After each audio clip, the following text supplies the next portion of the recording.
सही है। मदरी चैनल के ऑफिशियल फेसबुक पेज पर उस्मान रजा सवाल कर रहे हैं, कह रहे हैं क्या मार्बल से तयम्मुम हो सकता है?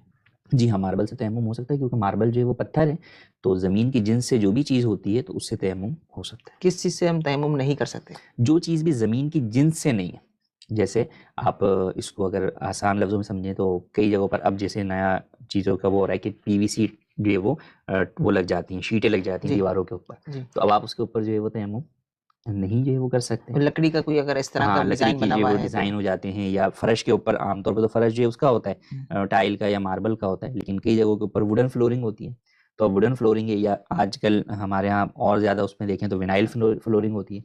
तो अब विनाइल फ्लोरिंग के ऊपर अगर उसके ऊपर मिट्टी पड़ी हुई है, धूल पड़ी हुई है, तो आप कर सकते हैं, लेकिन अगर वो साफ-सुथरा है तो विनाइल या वुडन जो है वो चूँकि ज़मीन की जिन्स से नहीं है, तो सही। लिहाज़ा उसके ऊपर आप तयम्मुम नहीं कर सकते। जो मिट्टी की जिन्स है मुफ्ती साहब, जैसे मार्बल हो गया, इसी तरह मिट्टी के जो बर्तन होते हैं, तो क्या उसमें मिट्टी भी हाथ पर लगे?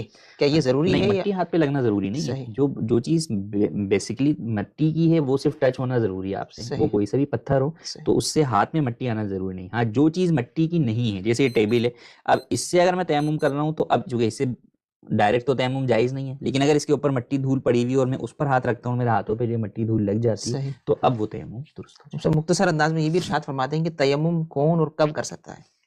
देखिए, तयम्मुम की बुनियादी चीज़ क्या है? अल्लाह पाक ने कुरान मजीद में इरशाद फरमाया, फ़लम तजिदू माअन फ़तयम्ममू सईदन तय्यिबा। जब तुम पानी ना पाओ तो फिर पाक मिट्टी से तयम्मुम करो। अब पानी ना पाने का मतलब क्या है कि पानी को इस्तेमाल करने पर आपको कुदरत ना हो। ये 2 तरह होती है, एक ये कि पानी दस्तयाब ही नहीं है, फिर उसकी मुख्तलिफ सूरतें हैं कि आप ऐसी जगह पर हैं जहाँ पर 1-1 मील दूर तक जो है वो चारों तरफ पानी जो है वो नहीं है।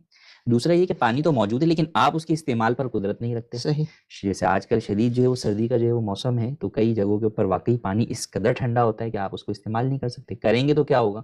बीमार हो जाएँगे आप शदीद, और आपके पास कोई ऐसा ऑप्शन मौजूद नहीं है कि आप उस बीमारी से बच सकें। ऑप्शन क्या हो सकता है कि आप उस पानी को गर्म कर लें। जी, गर्म करने का भी आपके पास नहीं है। दूसरा ये कि आप जो है वो ये भी नहीं कर सकते कि आप ठंडे पानी से वुज़ू या गुस्ल कर लें और उसके बाद किसी लिहाफ़ या बिस्तर वगैरह के अंदर जो है वो आप बैठ जाएँ, जिससे आप जो है वो उस सर्दी से जो आपको तकलीफ़ पहुँचनी है उससे आप बचत कर सकें। तो ऐसा कुछ भी नहीं है, पानी मौजूद है और उस पानी का इस्तेमाल आपको नुकसानदेह, आपको गालिब गुमान है। आपको पता है कि भई मैं अगर ठंडे पानी से एक बार नहा लिया, तो मैं तो लंबा हो जाऊँगा। सही। तो अब ऐसी सूरत के अंदर मुझे इस बात की रुख़सत होगी कि मैं यहाँ पर तयम्मुम कर सकता हूँ।